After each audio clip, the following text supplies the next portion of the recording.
प्यारे बच्चों, अस्सलामु अलैकुम वरहमतुल्लाहि वबरकातुहू।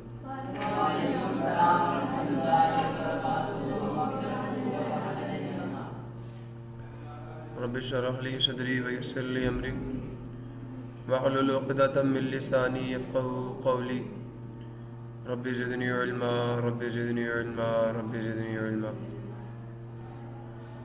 अल्लाहुम्मा इन्नी अस्अलुका इल्मन नाफ़िअ व रिज़्क़न तय्यबा व अमलन मुतक़ब्बला। अल्लाहुम्मा अल्लिमनी अल-किताब वल हिसाब। अल्लाहुम्मा ज़क्किरनी मिन्हु मा नसीतु व अल्लिमनी मिन्हु मा जहिलतु। अल्लाहुम्मा ख़ुज़ बियदी।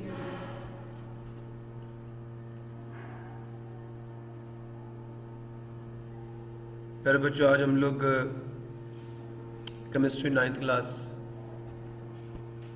चैप्टर नंबर 4 का लेक्चर नंबर 4 स्टार्ट करने जा रहे हैं। और कल के लेक्चर में हम लोगों ने केमिकल बॉन्ड को डिफाइन किया था, उसकी टाइप्स को देखा था, और मैंने आपको बताया था कि जब कोई से दो एटम्स एक दूसरे के करीब आते हैं तो कितनी फोर्सेस जनरेट होती हैं। ठीक है, तो मैंने आपको ये भी बताया था कि अगर तो इनमें कुछ फोर्सेस अट्रैक्शन की होती हैं और कुछ फोर्सेस किसकी होती हैं, रिपलियन की होती हैं। ऐसा ही है, अगर रिपलियन की फोर्स बढ़ जाए और अट्रैक्शन की फोर्स कम हो जाए, ठीक है, तो बॉन्ड नहीं बनता, एटम से दूर हो जाते हैं। और अगर अट्रैक्शन की फोर्स बढ़ जाए और रिपलियन की फोर्स कम हो तो एटम्स और करीब आते हैं। ऐसा ही है ना? ठीक है, समझ आया नहीं है? और करीब आते हैं, और यहाँ तक करीब आते रहते हैं कि जब तक ये दोनों फोर्सेज एक दूसरे के इक्वल, और जब ये दोनों फोर्सेज इक्वल होती हैं इस वक्त बॉन्ड बन चुका होता है। बात समझ आई नहीं है? तो इस तरह एटम्स जो कि इलेक्ट्रॉन छोड़ते भी नहीं है, नॉन मेटल इलेक्ट्रॉन छोड़ते तो नहीं है। अब ये गौर से सुनना, ये हाइड्रोजन है, ये भी हाइड्रोजन है, इसने अपना इलेक्ट्रॉन नहीं छोड़ना, इसने भी नहीं छोड़ना। अब ये इसके इलेक्ट्रॉन को खींचने की कोशिश करता है लेकिन वो नहीं छोड़ता, तो ये उसके करीब जाएगा। ये इसके इलेक्ट्रॉन को खींचने की कोशिश करेगा, ये इसके करीब आएगा, करीब आते जाएंगे। समझ आया नहीं यार? तो इस अट्रैक्शन की फोर्सेस की वजह से ये दूसरे के करीब आते हैं, यहाँ तक कि ये दोनों इलेक्ट्रॉन इन दोनों के शेल में रिवॉल्व करना शुरू कर देते। क्लियर हुआ? सो यही मैंने आपको समझाया था या नहीं? अब ये तो था हाइड्रोजन के दो एटम्स थे, इसमें भी सुन रहे हो, इसमें भी एक प्रोटॉन, इसमें भी एक प्रोटॉन। अब दोनों में एक एक प्रोटॉन है, तो दोनों की इस इलेक्ट्रॉन पेयर पे जो कशिश की कुव्वत होगी वो क्या होगी? बराबर होगी ना।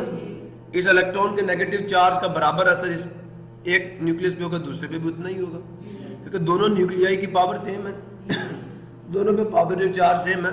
अब जरा गौर से सुनना, अगर इस न्यूक्लियस के ऊपर पॉजिटिव चार्ज 2 हो जाए तो 2 प्रोटॉन की कशिश ज्यादा होगी, एक की, 2 की, तो ये इलेक्ट्रॉन का पेयर इसके थोड़ा ज्यादा करीब हो जाएगा और इसे थोड़ा, मैं इसकी मिसाल ऐसे देता हूँ, ये इलेक्ट्रॉन को पेयर को समझो ये बल्ब है, बल्ब, और इसकी रोशनी से ये भी फायदा उठा रहा है, और रोशनी का नेगेटिव चार्ज ये भी फायदा उठा रहा है। अगर दोनों की पावर सेम होगी तो दोनों बराबर फायदा उठाएंगे।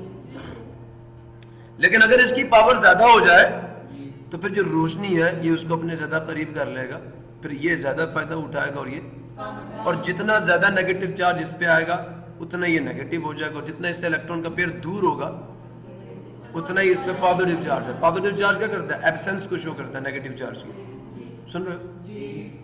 यही बात मैंने यहां समझाई है कि जब एक हाइड्रोजन का एटम ऑक्सीजन के एक एटम के साथ जुड़ता है, ऑक्सीजन को 2 इलेक्ट्रॉन चाहिए होते हैं ना, वो 2 की शेयरिंग करता है और उसके साथ 2 हाइड्रोजन मिलते हैं। सुन रहे हो या नहीं सुन रहे? सो जनाब, ये जो इलेक्ट्रॉन का पेयर है, अब इसको 8 प्रोटॉन एक साइड पे खींच रहे हैं और 1 प्रोटॉन एक साइड पे खींच रहा है। बताओ ये इलेक्ट्रॉन को छोड़ा किसके ज्यादा करीब हो जाएगा? ऑक्सीजन। 8 प्रोटॉन है ना, इससे दूर हो जाएगा। मुकम्मल तौर पर तो ये खींच नहीं सकता क्योंकि वो भी नॉन मेटल है, वो छोड़ेगी नहीं। तो फिर क्या होता है, ये अपने ज्यादा करीब कर लेता है। तो जितना इसके इलेक्ट्रॉन मुकम्मल तौर पर ये ना ये सिंबल, इसे डेल्टा कहते हैं, और इसका मतलब है टोटल नहीं, पार्शियल। पार्शियल कुछ हिस्सा पार्ट से निकला ना, तो पूरा पॉजिटिव चार्ज नहीं, पॉजिटिव चार्ज का कुछ हिस्सा इस पे और कुछ हिस्सा नेगेटिव चार्ज का इस पे। अब समझ आ? इसी तरह इस हाइड्रोजन के साथ भी इसके इलेक्ट्रॉन को भी ऑक्सीजन अपने करीब कर लेता है और उस पे पार्शियल नेगेटिव चार्ज आता है और इस पे पार्शियल तो देखो इसके से ऑक्सीजन मॉलिक्यूल के एक सिरे पे नेगेटिव चार्ज है, दूसरे पे तो देखो इन्हें कहते हैं पोल्स। पोल कहते हैं सिरे को, चार्ज्ड एंड, चार्ज ज़दा सिरे। तो ऐसे मॉलिक्यूल को पोलर मॉलिक्यूल कहते हैं। ऐसा मॉलिक्यूल जिसके सिरों पे चार्ज आ जाए उसे पोलर मॉलिक्यूल कहते हैं। सुन रहे हो? और पोलर मॉलिक्यूल्स कब बनते हैं? देखो जब कोवेलेंट बॉन्ड में जुड़ने वाले दोनों एटम्स एक जैसे होंगे तो फिर चार्ज इक्वली डिस्ट्रीब्यूट होगा, पोल्स नहीं बनेंगे, पोल्स। और जब कोवेलेंट बॉन्ड से जुड़ने वाले एटम्स डिफरेंट होंगे तो फिर क्या होगा? एक सिरे पे पक्की बात है पॉजिटिव चार्ज आएगा और दूसरे सिरे पे नेगेटिव चार्ज आएगा, तो पोल्स बनेंगे। तो इससे बनता है पोलर कोवेलेंट बॉन्ड। कौन सा bond? Polar covalent bond. Covalent bond के फिर टाइप्स हैं और ये किसकी बेसिस पे? इलेक्ट्रोनेगेटिविटी की बेसिस पे है कि ऑक्सीजन की इलेक्ट्रॉन को छीनने की सलाहियत हाइड्रोजन के मुकाबले में क्या ज्यादा है, उसकी इलेक्ट्रोनेगेटिविटी क्या है। तो इलेक्ट्रोनेगेटिविटी की बेसिस के ऊपर कोवेलेंट बॉन्ड की दो किस्में हैं, एक को पोलर कोवेलेंट बॉन्ड कहते हैं, दूसरे को नॉन पोलर। क्लियर है?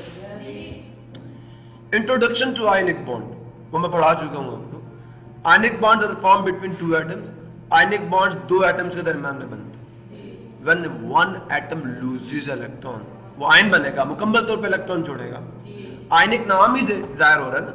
तो ये तब बनता है, दो एटम्स के दरमियान में आयनिक बॉन्ड तब बनता है जब एक एटम इलेक्ट्रॉन लूज करने वाला हो। मतलब कौन सा एटम होगा? मेटल होगा, मेटल एटम होगा। समझ आया नहीं है? ठीक है। To form the cation and the other atom gains electrons, और दूसरा एटम इलेक्ट्रॉन गेन करने वाला मतलब कौन सा एटम होगा?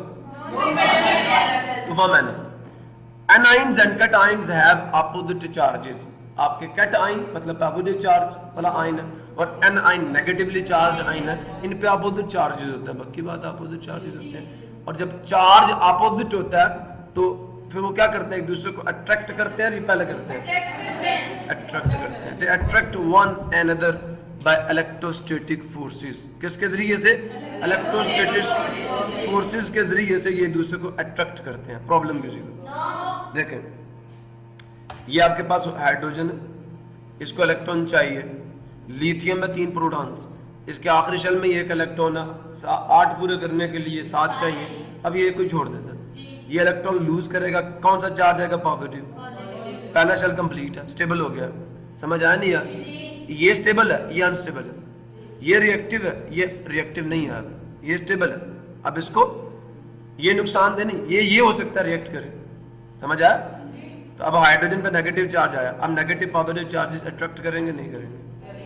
तो ये दोनों आयन्स आपस में जुड़ जाते हैं और हाइड्रो या लिथियम हाइड्राइड बनता है। क्या बनता है? Lithium hydride. तो ये जो आप लिखते हैं ना, लिथियम प्लस हाइड्रोजन बनेगा LiH, दोनों 2 की बनेगा। हाइड्रोजन की वैलेंसी क्या 1 है, लिथियम की क्या 1 है, 1 1 हम लिखते नहीं, यहाँ 2 लगा दो, 2 बनेंगे और यहाँ पे भी 2 लगा दो। बैलेंसिंग हो गई कि 2 लिथियम के साथ हाइड्रोजन का एक मॉलिक्यूल मिलेगा तो मॉलिक्यूल का एक हाइड्रोजन जो है एक लिथियम से मिलेगा, तो 2 लिथियम चाहिए ना। 2 लिथियम के साथ एक हाइड्रोजन मॉलिक्यूल मिलता है, 2 लिथियम हाइड्राइड बनते हैं। और वो ये हैं कि एक लिथियम एक इलेक्ट्रॉन छोड़ता है, एक हाइड्रोजन एक इलेक्ट्रॉन लेता है, दोनों पे एक पे पॉजिटिव एक पे नेगेटिव चार्ज आता है। अपोजिटली चार्ज्ड आयन अपने अपोजिट चार्जेस की वजह से एक दूसरे के साथ क्लिंग कर जाते हैं, जुड़ जाते हैं। और ऐसे बॉन्ड को, ऐसे जुड़ने को, ऐसे जोड़ को जो आयन्स के दरमियान में बने उसको कहते हैं आयोनिक बॉन्ड। नहीं समझे? ये वेल्डिंग हो रही है ना चार्जेस की वजह से। अब जरा गौर करें, बेरिलियम है, बेरिलियम कौन? बेरिलियम। आखिरी शेल में कितने इलेक्ट्रॉन्स होते हैं? 2। जैसे ये 2 इलेक्ट्रॉन छोड़ेगा, हाइड्रोजन एक हाइड्रोजन को देगा, दूसरा दूसरे हाइड्रोजन को देगा, दोनों पे कौन सा चार्ज आएगा? नेगेटिव। और इस पे आएगा पॉजिटिव 2। एक पॉजिटिव में से एक हाइड्रोजन दूसरे को, दूसरा हाइड्रोजन न्यूट्रलाइज करेगा तो क्या बन जाएगा? BeH। इसकी वैलेंसी 2, इसकी 1, BeH2। ऐसा ही है। एक बेरिलियम के लिए 2 हाइड्रोजन चाहिए। मसला किसी को समझे हो? पक्का? चलो आगे चलते हैं। उसके बाद जी आयनिक बॉन्ड की डेफिनेशन है द फोर्सेस ऑफ अट्रैक्शन। मैंने पहले कहा था केमिकल बॉन्ड का होती है फोर्स ऑफ अट्रैक्शन होती है जो बाइंड करती है एटम्स को टुगेदर। याद है? The forces of attraction that bind the atoms together in the substances. मादा जात में चीजों में वो कुव्वतें जो एटम्स को आपस में जोड़कर रखती हैं उन्हें कहते हैं केमिकल बॉन्ड्स। नहीं समझा? पानी के मॉलिक्यूल में हाइड्रोजन और ऑक्सीजन को जिस चीज ने बांध कर रखा हुआ है उस कशिश की कुव्वत को बॉन्ड कहते हैं। समझ आया? समझ आया नहीं आया? इस प्लास्टिक में जिस कुव्वत ने एटम्स को बांध के रखा वो है बॉन्ड। हमारी बॉडी के एटम्स और मॉलिक्यूल्स को जिन कुव्वतों ने आपस में बांध कर रखा हुआ है वो है केमिकल बॉन्ड्स। आगे उनकी किस्में कितनी है? वो है 2। The forces of attraction that binds oppositely charged ions.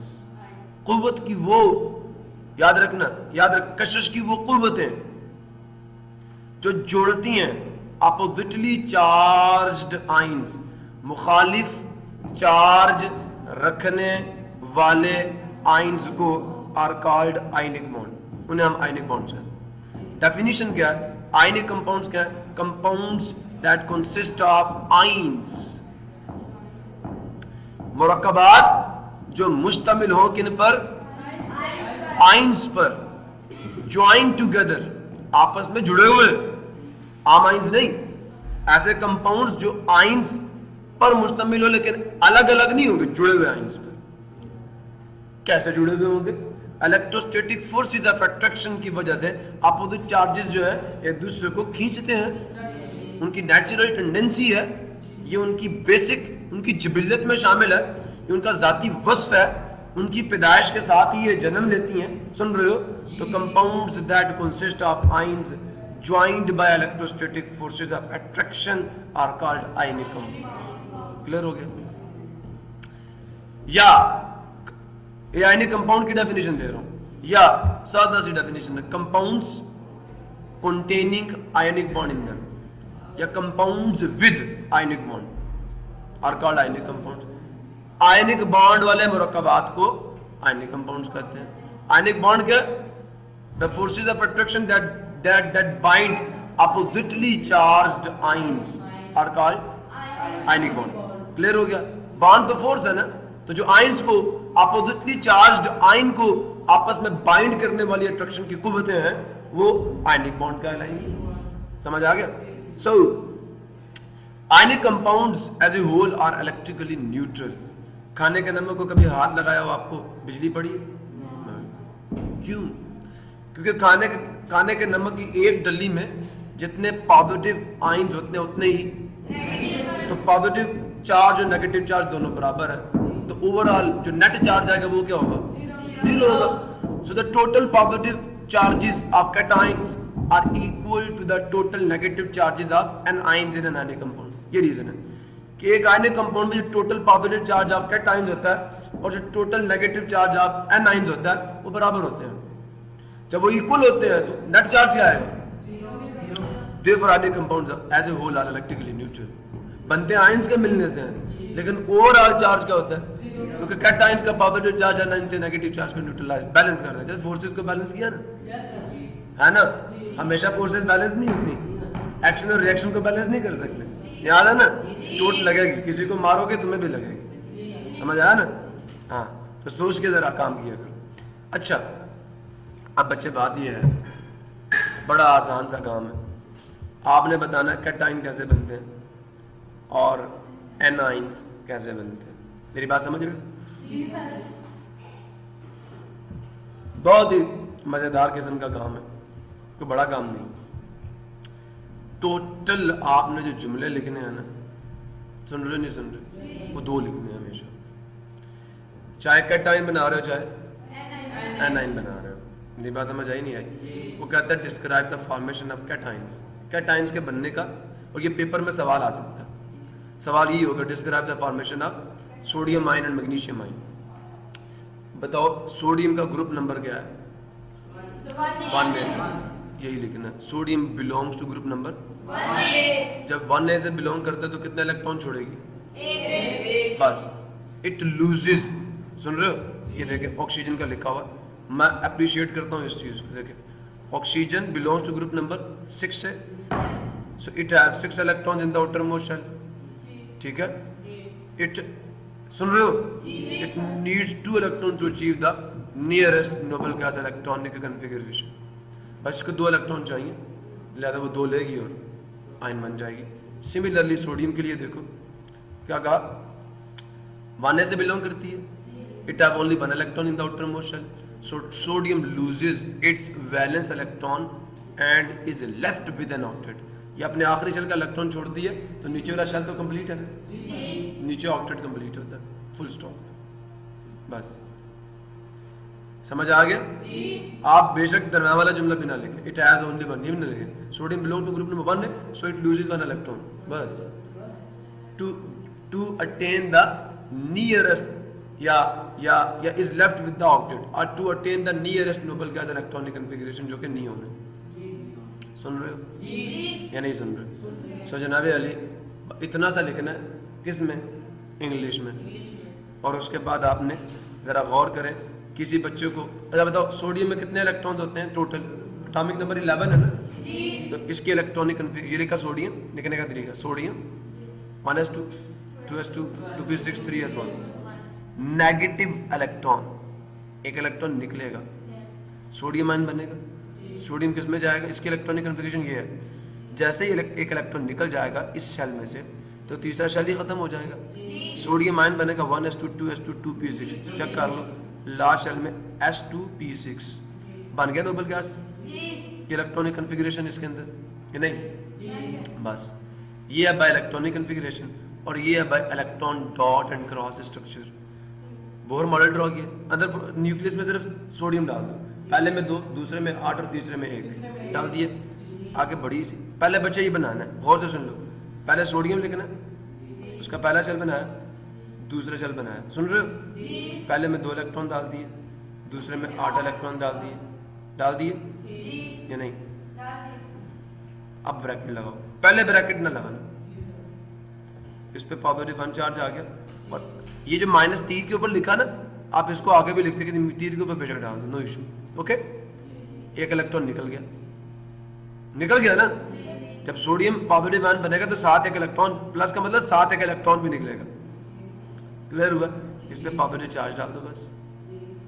Magnesium belongs to group number, ये हेडिंग है formation of sodium ion, formation of magnesium ion 2 है, it have 2 electrons in the outermost shell so it loses 2 electrons to form Mg2 positive, it loses 2 electrons to form Mg2 positive। थोड़ा सा अंग्रेजी डालनी है डाल दो। Magnesium belong to group number 2 in the period, it has 2 electrons in the valence shell, magnesium atom loses these electrons to achieve noble gas electronic configuration, ये लिखना था बस। represent this by drawing the complete electronic configuration or using a electron dot structure, this number also corresponds in the group number in the periodic table, clear हो गया? बहुत से देखें magnesium के इलेक्ट्रॉनिक कॉन्फ़िगरेशन लिखी, लास्ट शेल में 2 electrons हैं 3s2 में, 12 ना एटॉमिक नंबर, 2 इलेक्ट्रॉन छोड़े, Mg2 पॉजिटिव बना 1s2 2s2 2p6 full stop, 2 निकल चुके हैं ना लास्ट शेल में, बस इलेक्ट्रॉन डॉट स्ट्रक्चर बना दो। अब 2 इलेक्ट्रॉन निकलेंगे और 2 पॉजिटिव का चार्ज आ जाएगा। मसाला किसी को नेक्स्ट चलते, फॉर्मेशन ऑफ लिथियम की बात कर रहे हैं, सुन रहे हो या नहीं सुन रहे? वैसे ये कॉमन ही डालते बीच में, देख रहे हैं, स्पेस देते हैं, मैं कॉमा डाल देता हूँ तो आप भी स्पेस दे दिया करें, 1s2 2s2, सुन रहे हो या नहीं सुन रहे? लिथियम के आखिरी शेल में एक ही इलेक्ट्रॉन होता है, ये उसे भी छोड़ देता है, लिथियम पॉजिटिव 1s2 पहला shell complete, duplet complete. Aluminium के आखिरी शेल में 3 इलेक्ट्रॉन है 3s2 3p1, सुन रहे हो? लिथियम का बना लोगे नहीं, देखो heading the formation of lithium ion, ये लिखा और इसका नीचे डॉट स्ट्रक्चर भी बना देना, ये we can also represent by following electron dot structure the formation of sodium, similarly कर सकते हो ना जी। एल्यूमिनियम की इलेक्ट्रॉनिक कॉन्फ़िगरेशन लिखी, ये 3 इलेक्ट्रॉन ये छोड़ देगा, एल्यूमिनियम आयन बनेगा 1s2 2s2 2p6, बस ये उसका इलेक्ट्रॉन डॉट स्ट्रक्चर है, सुन रहे हो? ये मैंने कैल्शियम का लिखा, किसका लिखा? अब जरा गौर से सुनना, describe the formation of following, ये तो मैंने बना दिया, represent the formation of cation for the following metal, ये देखें, ये अब इसके लिए बनाना है यूजिंग इलेक्ट्रॉन डॉट स्ट्रक्चर, इसके लिए इलेक्ट्रॉनिक कॉन्फ़िगरेशन नहीं लिखनी, डॉट स्ट्रक्चर लिखनी। अब अच्छे पोटाशियम जो है गौर करो, कौन से पीरियड में, कौन से पीरियड में, कौन से पीरियड में? 4 में, ए में नहीं 4 में, टोटल इसमें 4 शेल्स हैं। अब ये अगर आप 2n² फार्मूला यूज करो ना तो वहां से फिर आप खत्म हो गया। अगर आप वो प्रिंसिपल यूज करके आप बनाते तो अच्छा मॉडल बनेगा। पहले सेल में 2 आएंगे, दूसरे में 8 आएंगे, तीसरे में भी 8 ही आएंगे, 18 नहीं आएंगे। चौथे में आएंगे, लेकिन आएंगे दूसरे में भी। वो 3D तीसरे का, असल में 3D किसका? तीसरे का ना, लेकिन इलेक्ट्रॉन पहले 4s में चले जाते हैं। मसला ये है, नहीं बात समझे, क्योंकि 4s की एनर्जी कम है। इलेक्ट्रॉन फील्ड तो इसी में होने चाहिए थे ना, तीसरे में 18 पूरे, लेकिन यहाँ 3D की एनर्जी ज्यादा है और 4s की कम है। इलेक्ट्रॉन बजाय इस केस में जाने के वो इससे ऊपर वाले में जाना शुरू कर देते हैं। ट्रांजिशन एलिमेंट्स सुन रहे हो? यही तो मसला है कि 3D की एनर्जी ज्यादा थी, इलेक्ट्रॉन फिर उसमें नहीं जाते, पहले किस में 4s में जंप कर जाते। अब बात समझ आई? ये रीजन है। अब पोटेशियम के लास्ट शेल में एक ही इलेक्ट्रॉन है, 1 ग्रुप है, 4 शेल है, लास्ट शेल छूटा, उसमें एक इलेक्ट्रॉन, नीचे वाले सारे 8 डाल दो, तीसरे में 18 ही आते हैं। लेकिन हुआ क्या कि 4s की एनर्जी कम थी। जैसे ही P फिल हुआ ना, अब इलेक्ट्रॉन 3D में नहीं जाते, किस में जाते हैं? 4s में, उसकी एनर्जी कम है। अभी भी नहीं समझे? समझ आ रहा है? तो this is the answer, the most appropriate answer for this issue होना नहीं चाहिए। अब ये सिर्फ एक इलेक्ट्रॉन छोड़ देगा और इसके अंदर इसको बना देना बस। अब नीचे वाला ऑक्टेट फिल है, आर्गन बन गया ना भाई। आर्गन जैसे इलेक्ट्रॉनिक कॉन्फ़िगरेशन पोटेशियम को मिल गई। कैल्शियम के लिए कितने इलेक्ट्रॉन होंगे? 2। कैल्शियम के लिए कितने होंगे? 2। ये 2 छोड़ेगा, कैल्शियम भी आर्गन जैसा बन जाएगा। लिख लोगे? हाँ, बना सकते हो ना? चलो नेक्स्ट, नेगेटिव आयन की फॉर्मेशन है। अब इलेक्ट्रॉन एब्जॉर्ब होंगे, जहां माइनस डाला वहां प्लस डालोगे, देखो क्या कह रहे हैं? Describe the formation of anions, describe the formation of anions for the following non metal atoms. बच्चे एक बात तो अपने दिमाग में बिठा लो, जब कट आयन बनेगा इलेक्ट्रॉन तीर के बाद आएंगे, एंड जब जो चीज एब्जॉर्ब होगी ना वो टेल पे आएगी, वो जो निकलेगी वो प्रोडक्ट में आएगी। इलेक्ट्रॉन निकल रहे हैं ना कट आयन में, तो वो आखिर पे आएंगे। तो जब N9 बनता है, इलेक्ट्रॉन एब्जॉर्ब होते हैं, ऐड होते हैं, वो रिएक्टेंट्स में आएंगे। So describe the formation of N9 for the following non-metal atoms. Oxygen atom, atomic number कितना? 8। पहले सेल में कितने हैं? 2। दूसरे में कितने हैं? 6। कितने चाहिए? 2। टोटल 8 होते हैं दूसरे में, लेकिन चाहिए कितने? 2 एब्जॉर्ब करने का। मैंने कहा था 4 तक, ग्रुप नंबर 4 तक वैलेंसी 4 के बराबर है। पहले एक ग्रुप का इलेक्ट्रॉन 1 छोड़ेगा, 2 छोड़ेगा, 3 छोड़ेगा, 4, समझ आया? छोड़ेगा भी लेगा भी। वैसे नॉन मेटल है कार्बन उसके अंदर, उसको छोड़ दो, वो लेती है, नॉन मेटल कार्बन लेती है, नॉन मेटल है ना। अब जो बात आपको बताना चाह रहा हूं जनाब, 4 और 4 से आगे, 4 तक वैलेंसी 4 के बराबर है, उससे आगे 5 है ना, 8 में से माइनस, ऑक्टेट रूल फॉलो होगा। कितने चाहिए? 3 चाहिए 8 पूरे करने के लिए। 6 में 2 चाहिए, 7 में 1 चाहिए, 8 में कुछ नहीं चाहिए। So, क्या कह रहा है? राइट इलेक्ट्रॉनिक कॉन्फ़िगरेशन और डॉट स्ट्रक्चर लिख लोगे? पीछे वाले चैप्टर में मैंने करवाया था आपको। Find the number of electrons needed to acquire the 8th electronic configuration. बस ये पता कर ले 8 पूरे करने के लिए कितने इलेक्ट्रॉन चाहिए, वो आप निकाल लोगे वैलेंसी से।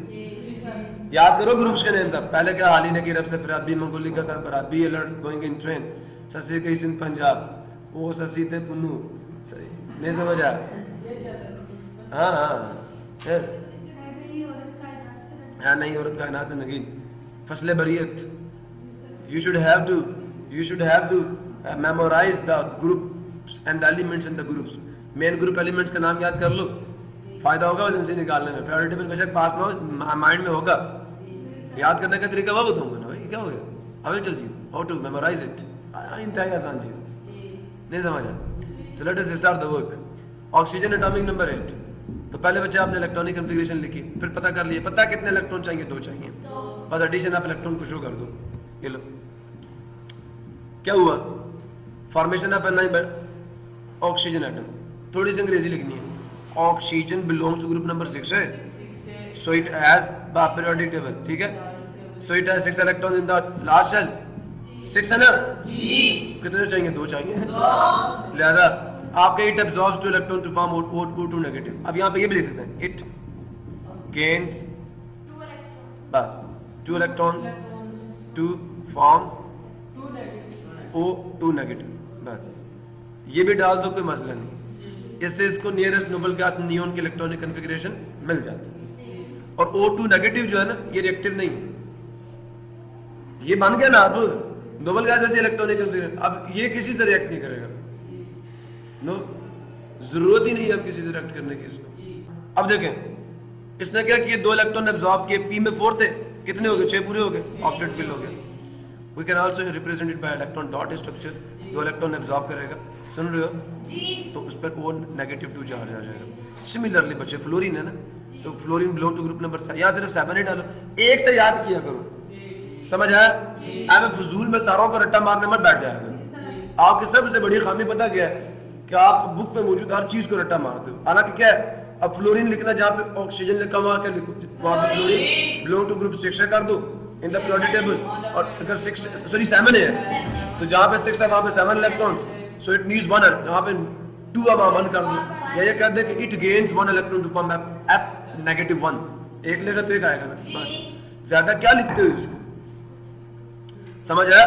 मिनिमम से मैक्सिमम आउटपुट निकालना है, एक का जुमला याद, बाकी सब उसी के फॉर्म में लिखना।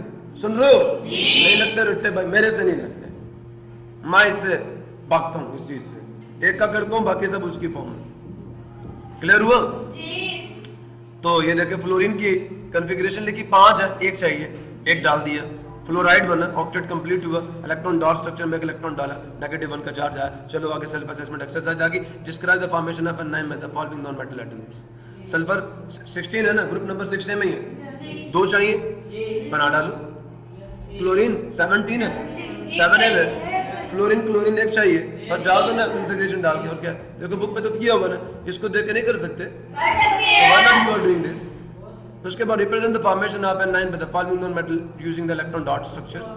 अब इसको 3 चाहिए, 5वें में नाइट्राइड -3 बनेगा, ये बनेगा N-3, फास्फोरस इसमें है 5वें में P-3, bromine Br-1, hydrogen hydride बनेगा -1। ये तो मैंने बार-बार बना के दिखाया आपको, ये वाला थोड़ा सा अंग्रेजी डालनी है, नीचे इलेक्ट्रॉनिक कॉन्फ़िगरेशन दोनों डाल दो, इलेक्ट्रॉनिक कॉन्फ़िगरेशन से भी शो कर दो, इलेक्ट्रॉन डॉट स्ट्रक्चर से भी शो कर दो। अगर आपको कैटाइन बनाना आ गया ना और N9 बनाना आ गया सर, इसमें पहले 2 जुमले लिखते हो, belong to this group, it loses these electrons to form this, बस। अब एक जुमला इजाफा करना, उसमें रेशो लिखनी है, सिंपलेस्ट रेशो क्या है बस। मैग्नीशियम पे कितना चार्ज है, पॉजिटिव 2 चार्ज है, फ्लोरीन पे 1 है, तो 2 मैग्नीशियम के लिए फिर कितने फ्लोरीन चाहिए, 1 मैग्नीशियम के लिए 2 फ्लोरीन चाहिए, बस ये लिखना। और so therefore it is the ionic bond, it is the ionic compound. You will have to verify this, you will have to recognize this, you will have to satisfy that, you will have to verify that this is the ionic compound. You will have to tell that these are the ions, one is first element is metal, the second is non-metal, or one element is metal, the second element is non-metal, and when the bond is formed between the metal and non-metal, this is the ionic bond. You will have to tell this, you have to mention this, the compound is ionic compound. इस तरह के सवाल आएंगे, कोई मुश्किल काम नहीं है। अब आयनिक बॉन्ड की फॉर्मेशन बताई जाएगी, चलो नेक्स्ट क्लास में कर लेते हैं।